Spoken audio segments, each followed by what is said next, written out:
Hi, I'm Chris Peterson. I'm a freelance writer in Washington, D.C. This is a digital cast to complement a piece I wrote for Washington City paper.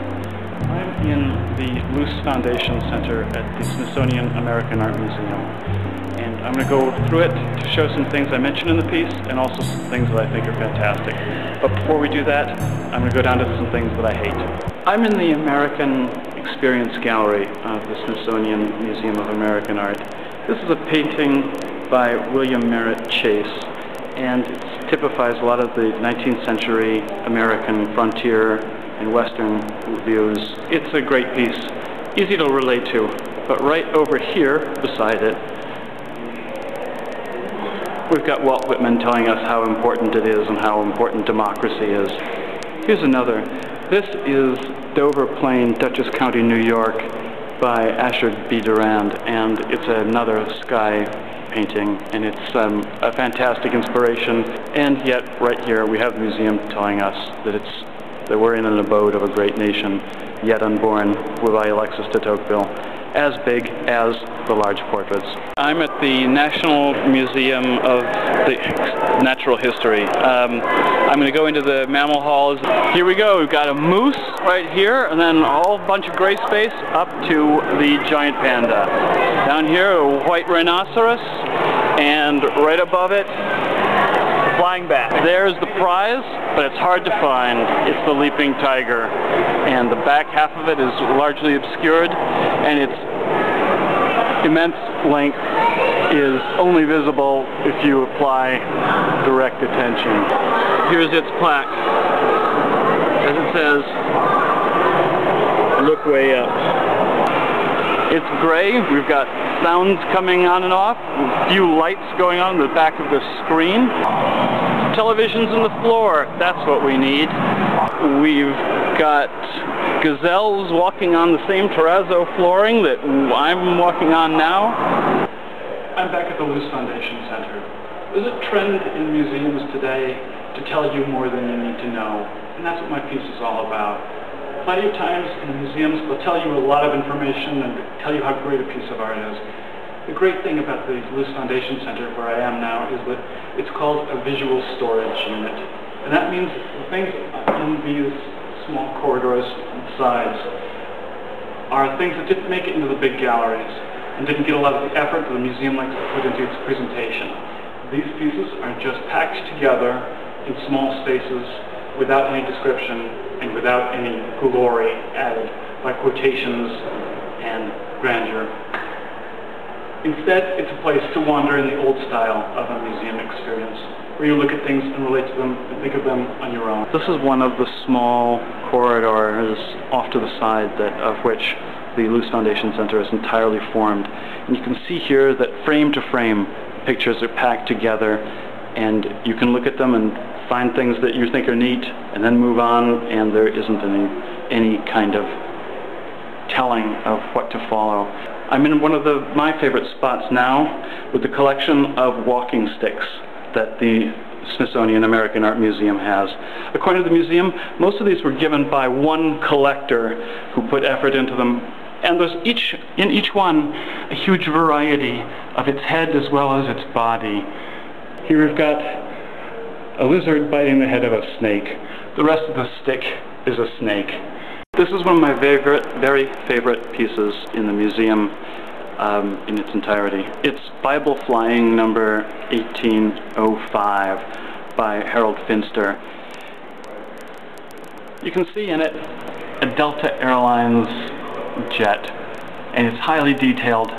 Mr. Finster, when he made this, looked carefully at the object and did very well, but almost got it right. You can see right here in the engine nacelles are not quite on and a little bit off. I love how he credits himself at the end. Painted on Thanksgiving Day, November 27, 1980, by Howard Finster, Man of Visions. This one is by Alexander Maldonado. It's called San Francisco to New York in 1 hour. And again, we've got a vision of something that's a lot like an airport, and we've got a detail of it takes an hour to get from San Francisco to New York in this vision, and that's also a part of the fantasy. A no parking sign and a nucleus power thing, and we've also got, for further detail of observation of the life around the artist as he put this together, we've got authorized visitors only signs on it with people's heads. Here we've got some kind of second coming arrival scene, and what do we have below it? But I don't know if you can pick it out. Got some jet fighters here flying in the air and probably doing some kind of battle over a battlefield with tanks. And over here, demons and flames out of a fissure. The Luce Foundation Center doesn't only have folk art. It's an eclectic mix of anything that the museum happens to have, and they've got a lot. This is another of the Western kind of landscape paintings, but it's just packed into a jumble of a whole bunch of other ones. And it's easy to just follow the principle of letting your own eye do the work and following over them just to see what is interesting to you. And I don't think that the camera here is going to do enough justice to them. But that's the way it goes.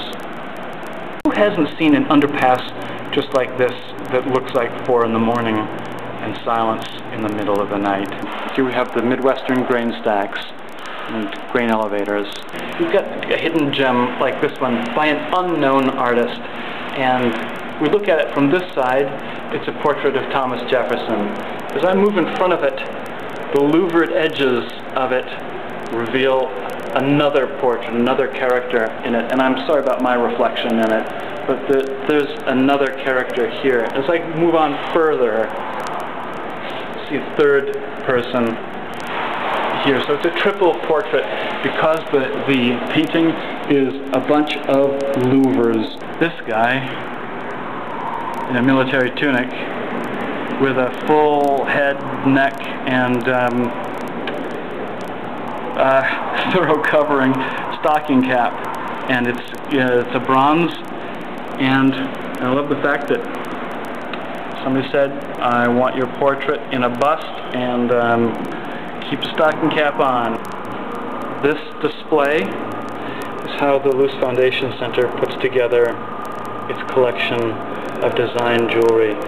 Then there are, why didn't I think of that, objects like this necklace. For me, a central part of the fun of a museum visit is what you discover on your own just by wandering. In front of me is a really good example of that. I'm in the National Portrait Gallery, and this is a collection of Walt Whitman's things. You can see his pocket watch and a walking stick, but in front of the walking stick is the best thing that I was shocked to find.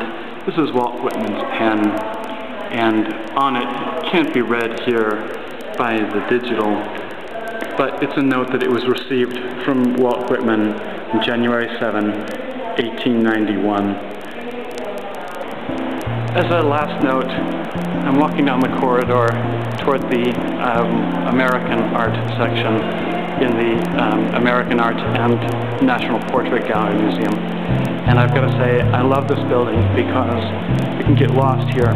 Rooms on every side, corridors, miscellaneous places, and plenty of things to hunt on your own, and without knowing it, run across anything that strikes your fancy.